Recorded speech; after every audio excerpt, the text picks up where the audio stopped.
Joined on the phone today by author David Morgan. We're talking about his new book, Monty Python Speaks, the complete oral history, the revised and updated edition. David, how you doing today? Hi, how are you? I'm excellent. It's great to be speaking with you. Great.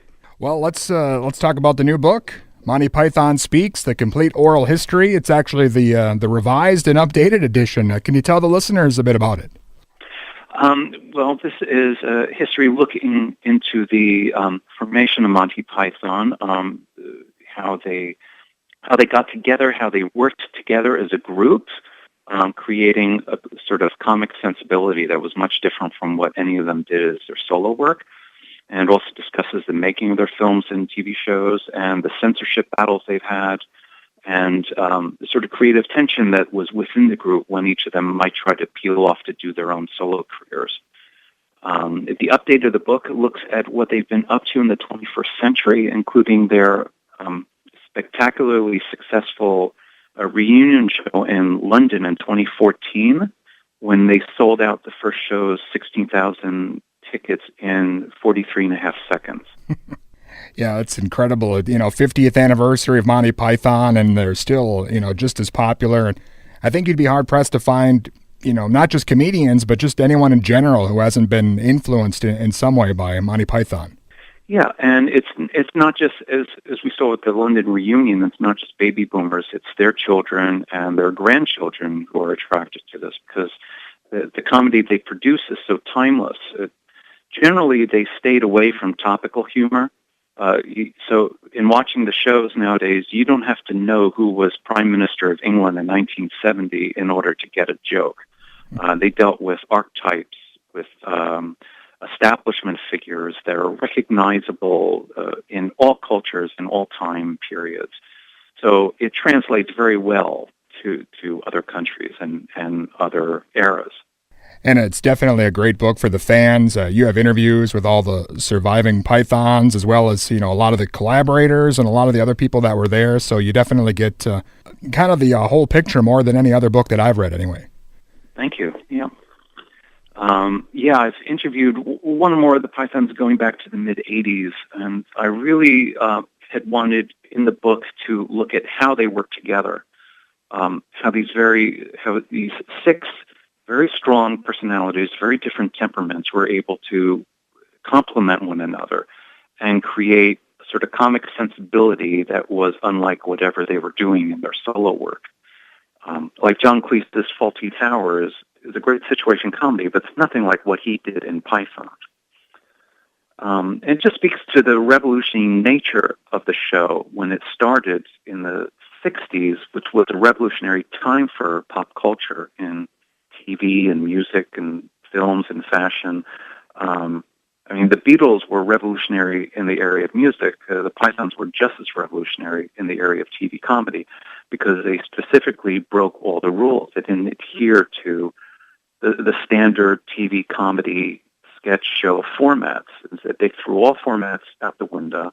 They didn't care about narratives. They didn't care about characters. It was just an onslaught of comic ideas, one after the other, strung together with surreal animation into this sort of stream of consciousness barrage of humor that was liberating for them and was liberating for the audience. And there was nothing like it before, and there really hasn't been anything like it since.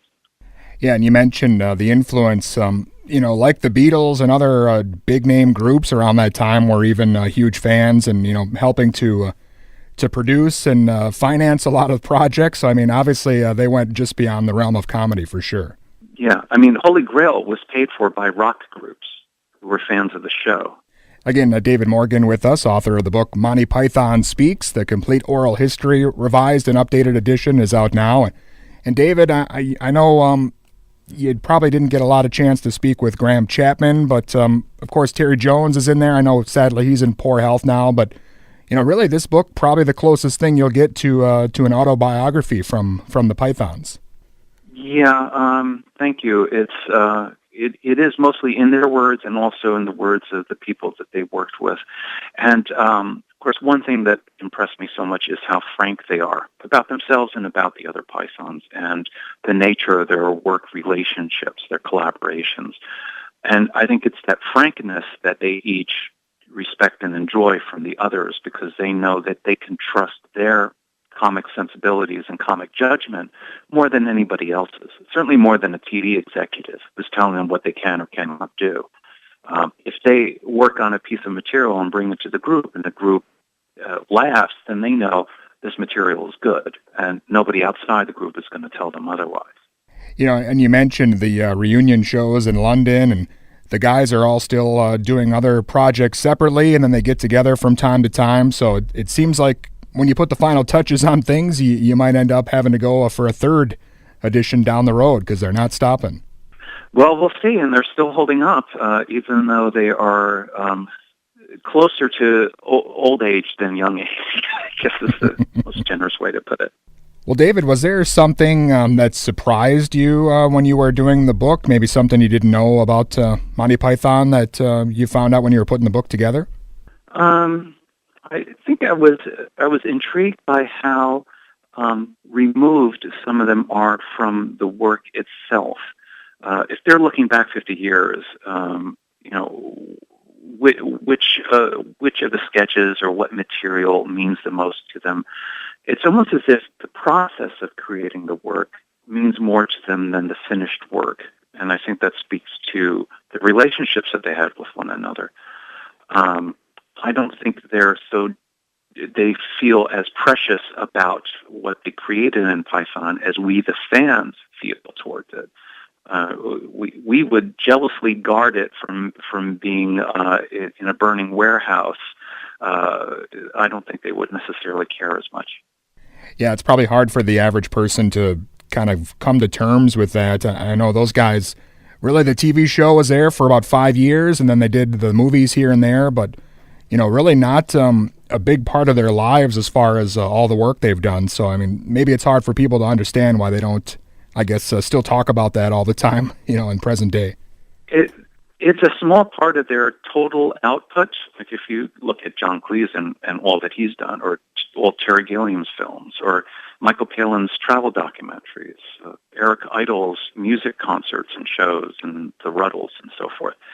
Python's just one small part of it, but it's such a huge part that made such an impression on such a wide swath of the public that they can't escape it. And they never will. I mean, they'll always be known as Pythons. And I don't think they mind that so much because it's such a positive reaction. Yeah, you mentioned earlier, it definitely goes beyond the generations. I was one of those kids that, could recite all the lines. And, in high school in the 90s, I mean, definitely that stuff didn't make sense to me, but it was still funny. Mm-hmm. Yeah. Well, David, I know the book just out now, but is there something else maybe coming up for you, or something else we should look out for? Not at the moment, no. Well, I'm catching my breath from Monty Python. Yeah, it's definitely a great book and a lot of work put into it. Do you have a website or maybe somewhere you would direct the listeners to? Sure. I have a website which is called wideanglecloseup.com, which has a lot of my interviews and material about the books that I've done. You can also look at the Python's official website, which is called montypython.com. Awesome. Well, again, the book is great, and hopefully I can speak to you again down the road here when something else comes up. Okay. Well, thanks very much for having me on. All right, you bet. Thanks, David. Thank you. And again, that was author David Morgan, and his book Monty Python Speaks, The Complete Oral History, Revised and Updated Edition, is available now.